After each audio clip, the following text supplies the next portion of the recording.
The apartment was a dump when I moved in. I'm talking grimy walls, a carpet that had seen better decades, and a kitchen coated in a sticky film of mystery grease.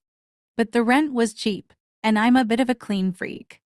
So, I saw it as a challenge. Over the first 2 months, I went to war. I rented a professional carpet cleaner and pulled out literal buckets of black water.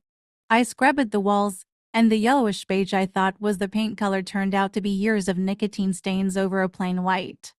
The kitchen took a whole weekend of degreaser and a scraper to get back to its original surfaces. I felt like an archaeologist uncovering a lost civilization. I was so proud. That's when I got the notice. It was a formal letter from the landlord taped to my door.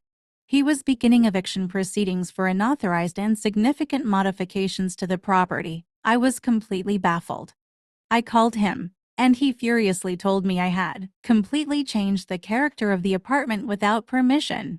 He said he'd walked past my door when it was open and seen the stark, white walls and altered flooring. I had to explain to this man, on a recorded phone call, that I had to explain to this man, on a recorded phone call, that I hadn't painted or replaced anything. I had simply cleaned. He was quiet for a long time before he said, "Well, the previous tenant was a long-term resident, and I like the patina." He wanted the apartment to look like a grimy, yellow-stained cave.